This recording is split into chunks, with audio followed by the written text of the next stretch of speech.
Good evening, everyone. My name is Itsushi Kawase. It's my great pleasure to tell my story tonight, and I would like to thank Mori Yoshitaka and his colleagues and all these students and technical staffs running around and making this great event happening for 2 days. And tonight I'm telling a story, and this gentleman right here with his bunch of toys is called Yushi Enohara. We are anthropologists working in Africa for actually several decades, but tonight we are not going to talk about Africa. So in 2018, I was invited to a small island called Naoshima, which is located in the Seto Island Sea, and I was invited by a Benesse Corporation to write down critical reviews on installations and buildings, museums installed by this company in this island. But I chose not to write down a critical review. I rather made up imaginary epic story entitled Monogatari, the Light. The Japanese word monogatari means story or narrative.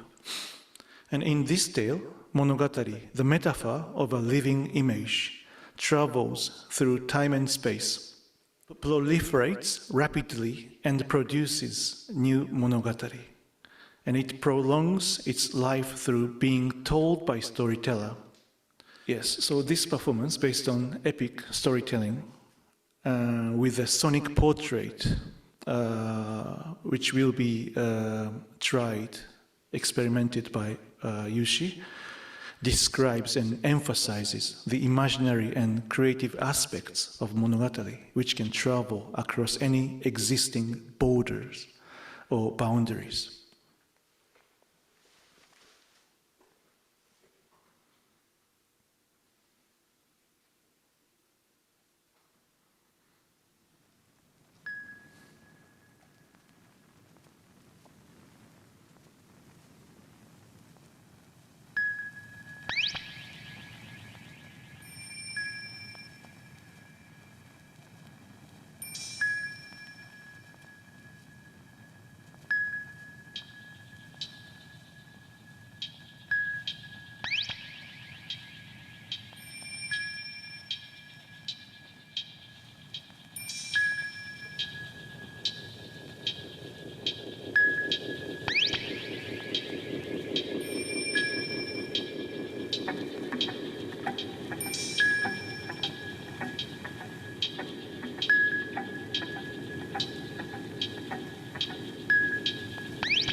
Once upon a time, Monogatari was silently living in the depth of darkness. Holding back its breath in the excessive density and depth of the darkness, Monogatari lay lurking with its shoulders hunched. One day, it saw something rise before its eyes. It was a ghostly-looking faint light. As an outline became visible little by little, it turned out to be a white rectangle, a soft light. A space dimly lit, astounded, awestruck, and puzzled, Monogatari approached the light in fear. the light slowly defined the form of Monogatari, and its entire body began pulsing as it breathed deeply. Groaning under its breath, it touched its own body with its long fingers to feel itself and try to understand what was happening and who it had become.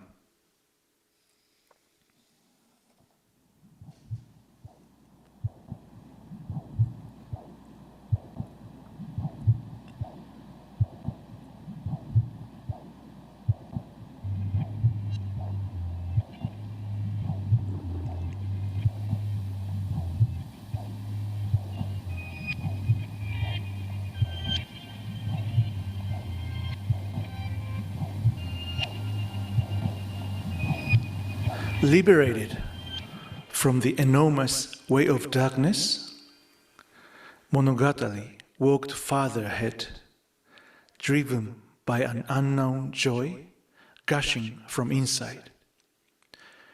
Bathing in and feeling the light, it moved around in circles as if confirming the sensation with its entire body, expelling meaningless kotoba, like a baby just learning how to speak. This was how the world was created. Up above a pure white sky extended infinitely. In the white sky there were neither winds nor clouds. The sky, however, was in fact not completely white. As an emotional storm of thoughts raged, there was a glaring light that spun around and around into a spiral and a flooding of noise, all about to hit Monogatari. Swiftly dodging them, Monogatari quickly tried to think thoughts before thoughts existed, before being eaten by these noises and light. In the sky, a multitude of images were bred, welling up one after another and making sounds like boiling water, stopping the flow of time and melting down any lines that would shape Monogatari.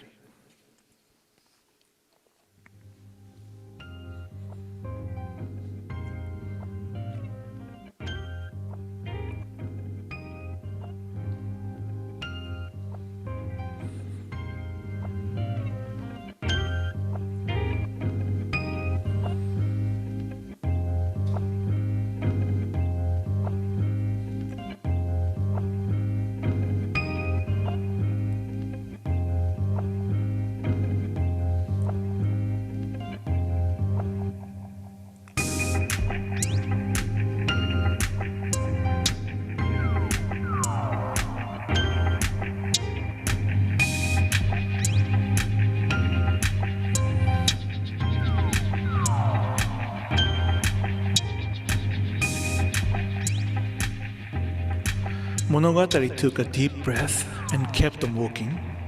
Then rain began to fall. Monogatari walked farther in the rain, or oppositely, the rain may have walked in Monogatari. The rain hit Monogatari hard, its body became punctured with innumerable tiny holes, and through the holes, the earth began to breathe. Every time the earth breath went through Monogatari, it hissed.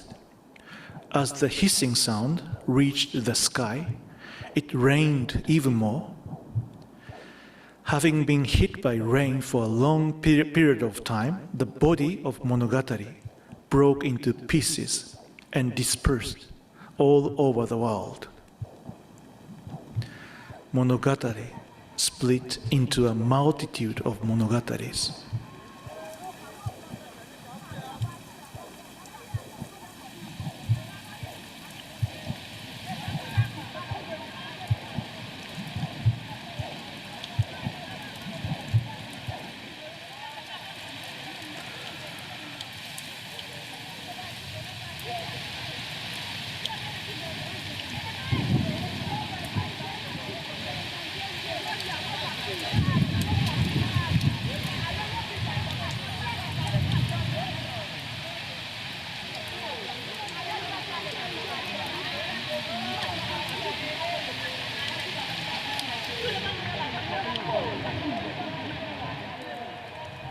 One day, one of these monogataris heard the voice of God.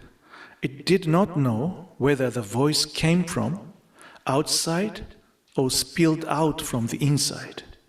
Whichever the case, this monogatari tried to transmit the voice of God to the other monogataris. The voice of God that the monogatari described was too fragmental and incoherent to make any sense, sounding like a groan or a cry at times, and a sneeze or cough at other times. However, the monogatari still desperately strived to transmit the voice of God through songs, kotoba, dances, and endless banquets. It tried to narrate what God had said using simple kotoba, but it never succeeded in this task. The translation of the voice of God always ended up with unpleasant results that often created things like politics, hierarchy,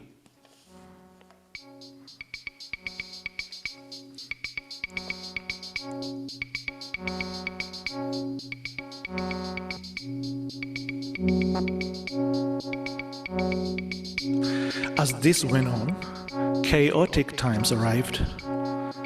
Monogataris came to fight against each other and speak ill of one another. Each of them forgot what the appropriate distance between itself and the world should be, and failed to take correct distances between each other. Some of them lost their voices and kotoba and so became self-abandoned in despair. Several monogataris went on a trip seeking for a new horizon.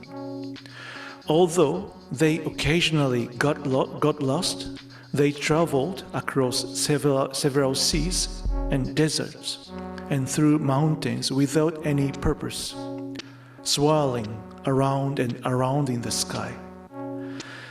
On their way, most of them found homes in various places and settled there in various forms.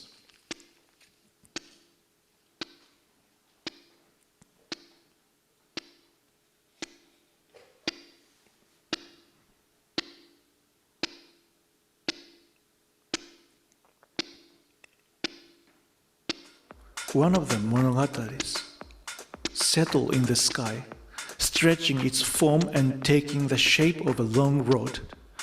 Another turned into a beautiful sphere that shined radiantly. This sphere had servants in the form of golden pillars and always had secret conversation with them about the birth and the end of the universe. Another monogatari became a pumpkin by the seaside. When the winds lulled and waves calmed down, the pumpkin would talk to fish about the memory of its days in the darkness, in the form of colorful sonnets. Another monogatari became the roaring sound of waterfalls. Others became various beings, including an elephant installed in a public bath and transparent staircases leading toward a Shinto shrine that linked the sky and the earth. Some developed cities underground or under the sea to advance civilization, while others became museums created to pray for their own glory or monetary economies, or ants that ate national borders. These ants eventually ate themselves to extinguish their existence.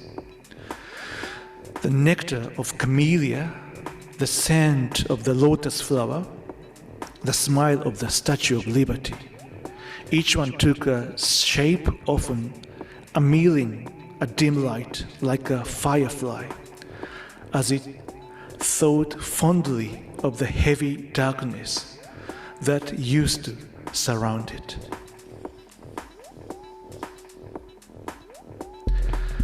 Still, some of the monogatari's did not give up on their journey, referring to take any specific form and continuing to walk, run, sail, and fly, regardless how it was, as if continuous movement or advancement forward was their true form of raison d'être.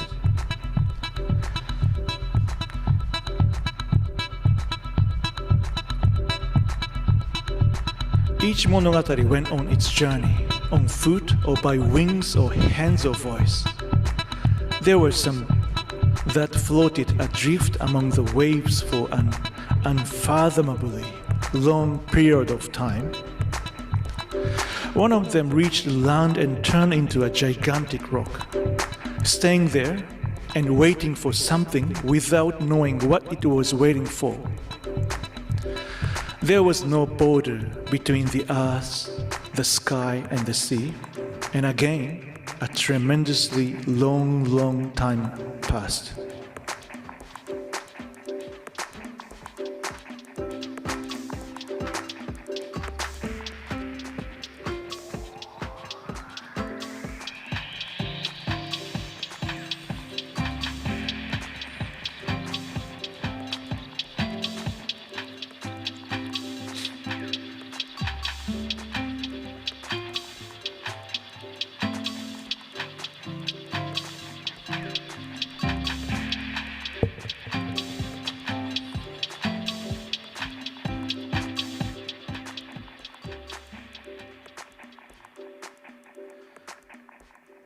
I will not ask when and where you came from.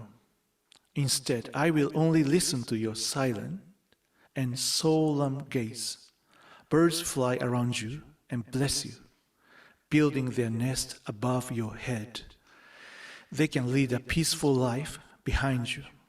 Overwhelmed by your dignity, people try to give meaning to you, pray to you, and make you a monument.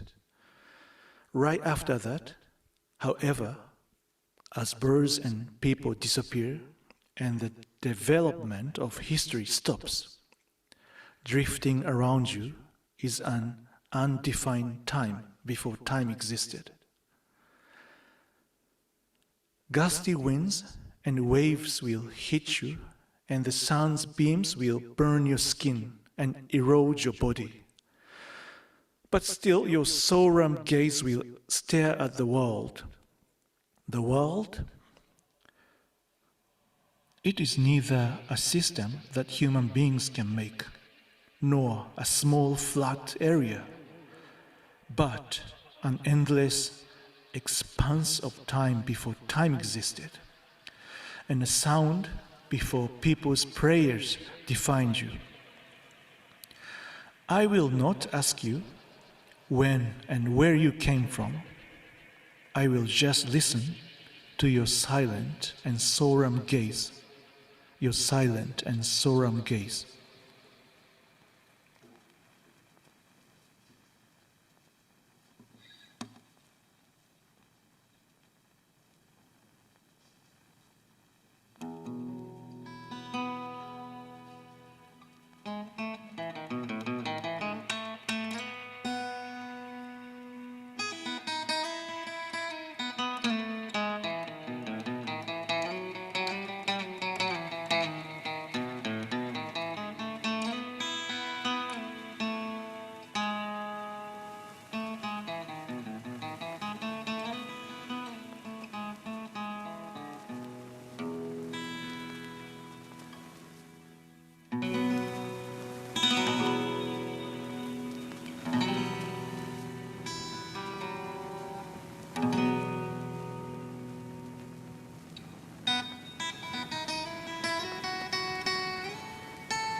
mich auf das Verleg, kann ich plagen zu kommen, geht leid. Und mich auf das Verleg, ne plagen zu kommen, geht leid.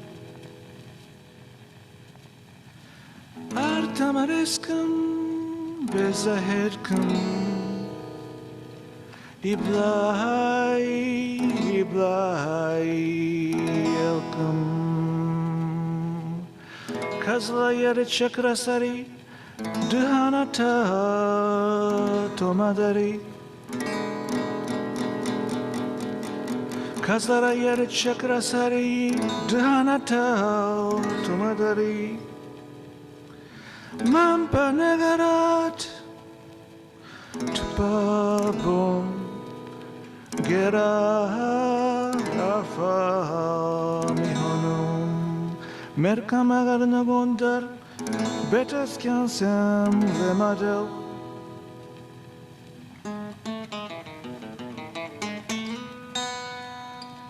Merkamagar nagondar Betas kyansam vemadel Ay karmına caminetu katamaso megbatu.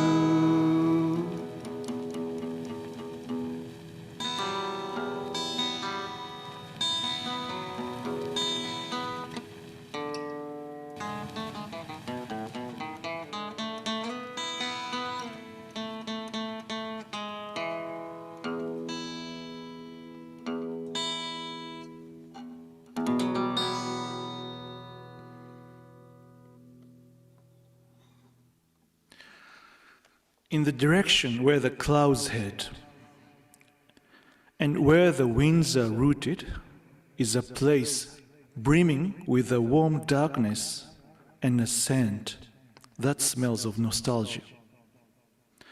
There, a multitude of monogataris still lie, sleeping in silence. Now, as a long, long, soft beam of light streams through, the stories of Monogatari are about to be told again.